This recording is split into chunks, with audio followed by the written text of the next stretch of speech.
बरोबर 1 महिना झाला। आजची रात्र आहे सरकारच्या हातात,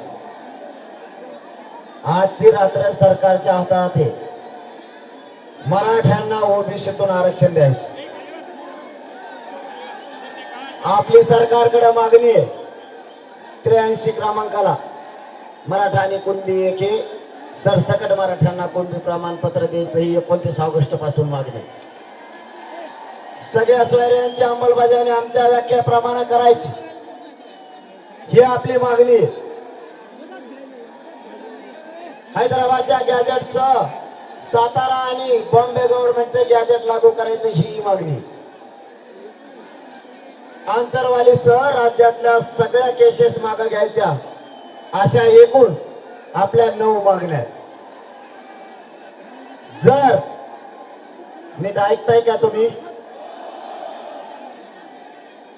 कशाला आरडा कशाच येतोय? इतका आरडा नाही येत कधी मराठ्याचं।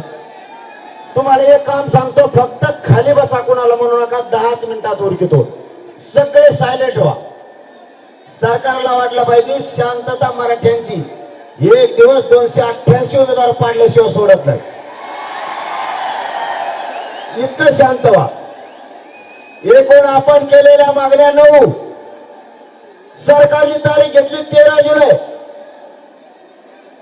माझं मराठा समाजाला या संभाजीनगर मधून सांगणं आहे, खाली ये रे बाबा, नाही बाबा तुझं तिकडे करू होय, तिकडे तुला काय सांगा, हे गावगड खेळ। मीच त्यांचं ऐकतो फक्त, तेच मग ऐकत येत, बाकीच्याला मोजितच नाही ते। 13 जुलै सरकारनं तारीख घेतली, मराठ्यांच्या साक्षीने आपण सरकारला 13 जुलै तारीख दिली। आज संभाजीनगरच्या या लाखोच्या संख्येने जमलेल्या जनसागराच्या साक्षीनं सरकारला जाहीर सांगतो, आज रात्र तुमच्या हातात आहे।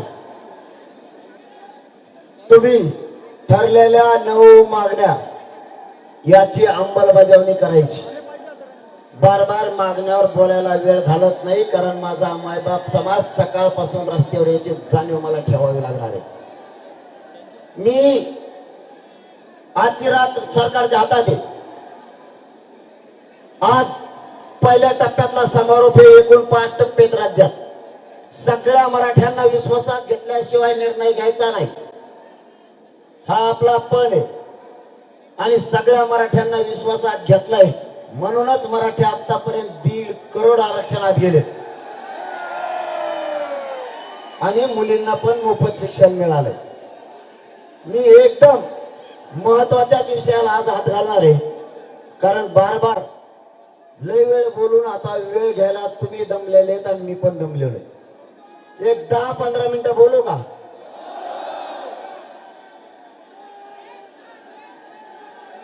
रातभर हो, माझ्या बरगडाचा कार्यक्रम झालाय, फक्त तुम्ही मला इतक्या संख्येने दिसताय। सांगितलं ना मी मग, जगाच्या पाठीवर आणि या पृथ्वी तलावर इतकी कट्टर मराठ्यासारखी जात दुसरी नसणार आहे।